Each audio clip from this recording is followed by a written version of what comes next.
O som da água correndo preenche devagar o silêncio do coração. A luz do sol toca a pele com um calor doce e calmo. Nesse cenário simples, a pergunta chega quieta, mas profunda. Qual é o seu propósito na vida? O motivo real de continuar?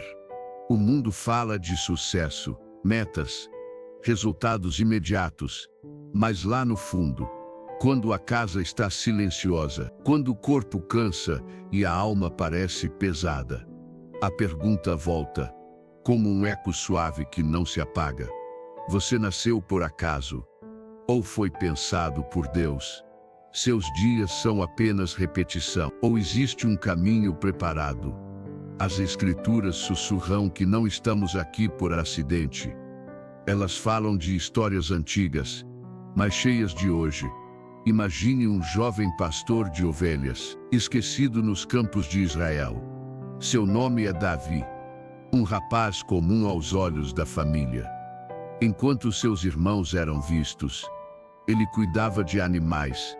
O couro das mãos queimava um pouco sob o sol, entre o balido das ovelhas e o vento nas colinas.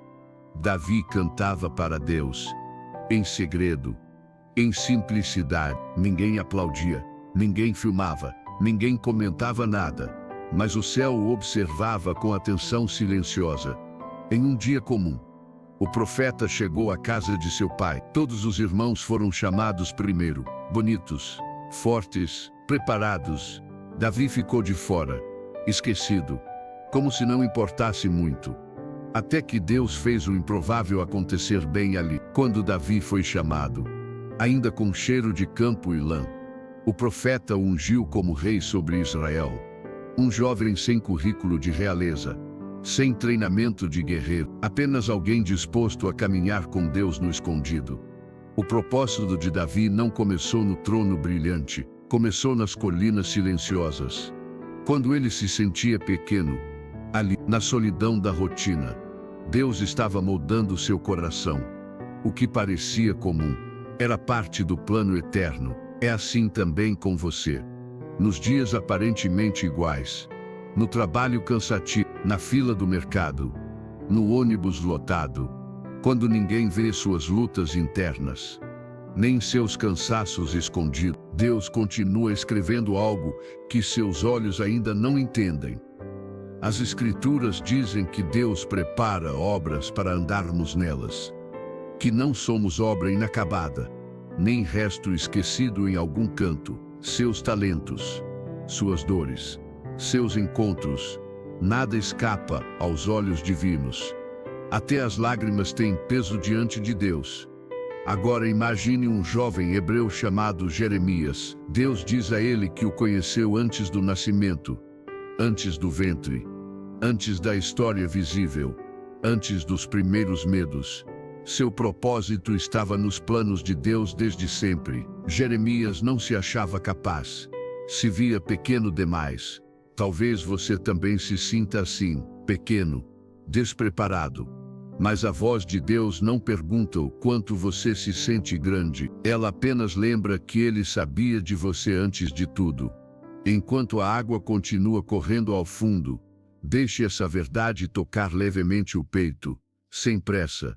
Você não é improviso, não é resto, não é falha de cálculo. Existe intenção divina em cada parte da sua história. Agora caminhamos devagar até as palavras de Jesus. Um dia, ele contou uma parábola sobre talentos confiados. Um senhor viaja, entrega recursos a seus servos.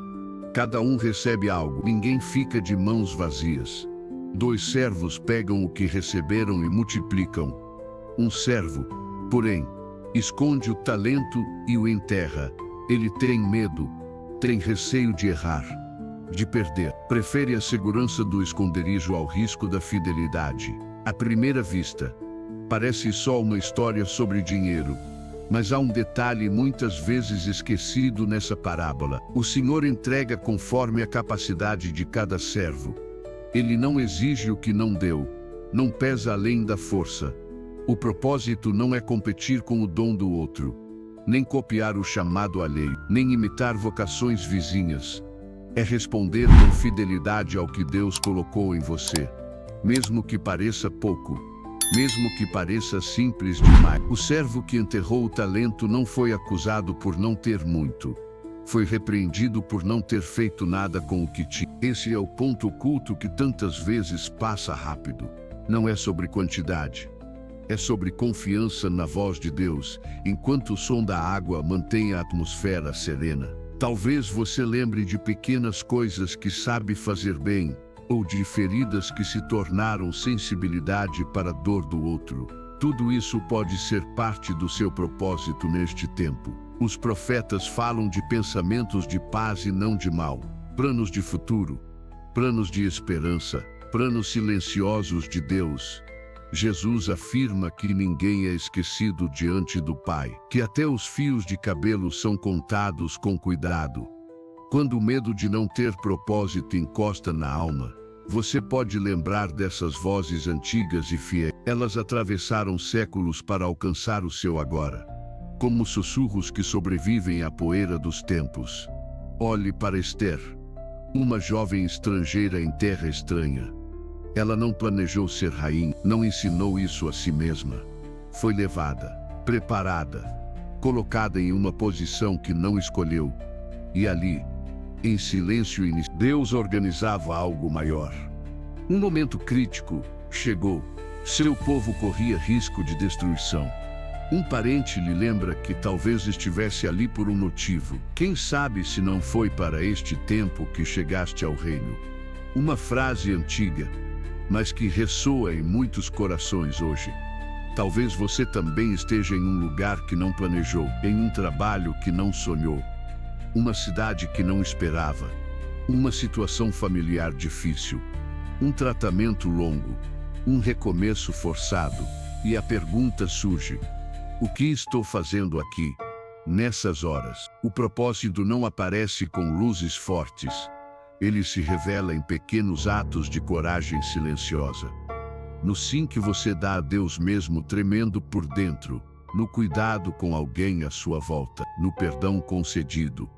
Aplicar essas lições na vida atual começa por algo simples. Primeiro, reconhecer que Deus está presente em seus dias comuns. Segundo, entregar a Ele suas habilidades, medos e limitações também. Terceiro, começar com passos pequenos, mas obedientes. Você pode separar alguns minutos diários para ouvir a palavra. Deixar que as histórias sagradas encontrem espaço na mente. Pedir que Deus mostre oportunidades de servir no seu entorno, dentro de casa, no trabalho, na rua, na igreja local. Propósito não é sempre uma grande missão pública. Às vezes é apenas ser fiel ao cuidar de uma pessoa, ou ouvir com paciência alguém cansado, sem pressa, sem julgamento, ou fazer seu trabalho com integridade diante de Deus. Lembre da parábola dos talentos. O Senhor volta e ajusta contas. Ele celebra quem foi fiel no pouco, fiel no pequeno. Promete colocar sobre o muito, aumentar a responsabilidade e a alegria.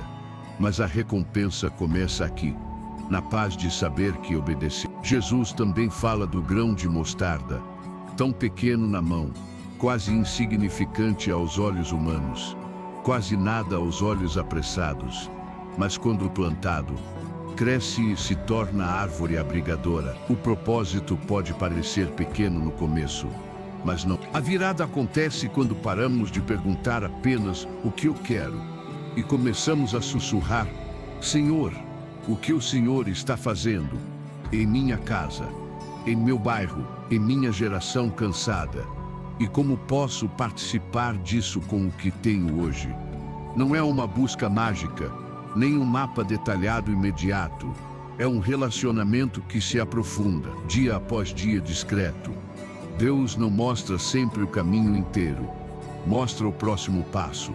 Como um lampião que ilumina somente alguns metros à frente. Você não precisa entender tudo para começar a viver o propósito.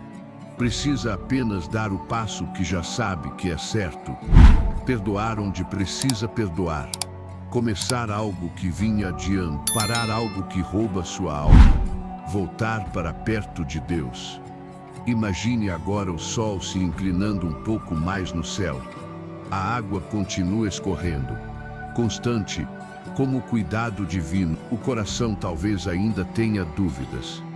E tudo bem, Deus não se assusta com seus questionamentos sinceros. Ele conhece seu passado inteiro, suas escolhas tortas e acertos discretos. E ainda assim, chama você pelo nome, chama com amor. O propósito não apaga sua história. Ele a redime devagar, transforma falhas em aprendizado, feridas em compaixão, medos em confiança. Enquanto você escuta essas palavras, pode fazer um movimento interno. Não precisa ser visível, nem dramático, nem perfeito demais. Apenas dizer para Deus, com um pensamento sussurrado: eu quero viver o que o Senhor sonhou para mim. Essa decisão silenciosa já é parte viva do propósito. Não depende da idade, nem da condição financeira atual. Não importa se você se sente atrasado em relação aos outros. Na linha do tempo de Deus, você está exatamente onde está. A partir daqui, a busca continua em passos simples e sinceros. Você pode perguntar diariamente, em cada manhã comum: como posso honrar o Senhor hoje com o que eu tenho? E então prestar atenção às pequenas portas que se abrem. Talvez seja uma conversa inesperada que pede consolo. Talvez uma oportunidade de servir em algo discreto. Talvez a coragem de começar algo antigo em seu coração.